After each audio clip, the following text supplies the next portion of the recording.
It is high noon on December 21, 2010, and a Tuesday edition of the Daily Journal is upon the streets. Mike Fry here with Nicole Leonhardt. Nicole, at last night's Bourbonnais Village board meeting, some news came out that I consider bittersweet.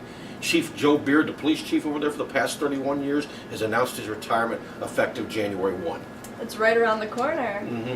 Glad for Chief Beard and as he goes into retirement, but the reason it's a little bittersweet, he was a consummate professional and he was a very good person for the Daily Journal, myself and others to deal with over the years, and that's the reason we'll miss him. Yeah, do they have a replacement? In fact, Greg Kuntz was recently named the assistant chief. He's been there some 30 years, and he's going to be the interim chief, so it looks like they got the line of succession set up. Ultimately, it could be him as the police chief. Okay, very good. Also an interesting combination that we became aware of today, Nicole. Jesse Jackson, the Reverend Jesse Jackson, apparently has called for George Ryan's release from prison, the former Illinois governor from Kankakee. Really? Yes, I know you think of interesting, yeah. Former Democratic presidential candidate Jackson, Republican Governor Ryan. But Jackson says he does not necessarily minimize the crimes Ryan was convicted of, but he has great empathy as his wife Laura Lynn is ill and apparently in her last months of life. It seems like a lot of people are going the compassionate route with this. You know, our editorial people they're feeling for him. Actually, those two men are among the most famous people I've ever interviewed personally, but I don't know if they were necessarily compassionate interviews. I heard you maybe got barked at. They barked at me a little bit, yes. I don't think they liked the questions I asked, so they barked at me. I must have been doing a pretty good job that day, those exactly. days. If you can get them to bark, you're asking something good. Okay.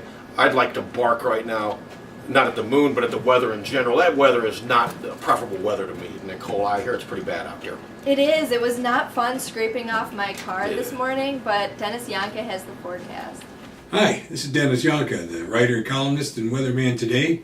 I'm here first to explain that we are in for what my little cartoonist friend in Shabance tells me is one of the strangest spells of weather that we've ever seen. That's what he's getting at here. That's a strange way to spell weather. I didn't say he was a real clever cartoonist. I just said he was a little cartoonist from Shabance. Okay, what we're in for is a high of 37 today and a low of 23. A little bit of rain and a little bit of snow. Tomorrow we'll get to 34. See, we're above freezing, so the snow may not last. The low tomorrow is 19. We'll have some sunshine, so more will melt on the roads. Thursday, we're again going over the 32 mark. We'll hit 33 with a low of 22. Cloudy skies, and then get ready for Friday. I think we could have a little more snow, guaranteeing a white Christmas. But I guarantee they'll have more to say if I just get it back to the newsroom. Nicole, we are back, and people in this region joyous this morning as the Chicago Football Bears, the NFC North champions, after last night's 40-14 win over Minnesota. You know what I get the greatest kick out of this thing? What pleasures me the most about this? What would that be?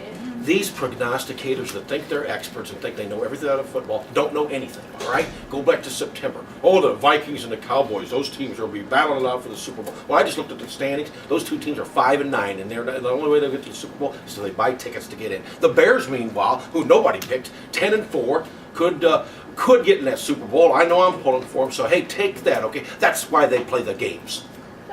Hopefully they will make it all the way there. So they took a step in the right direction last night, and it took looks like Brett Favre not so good either. Yes, he suffered a concussion, and you might have seen the last of Brett Favre as a football player.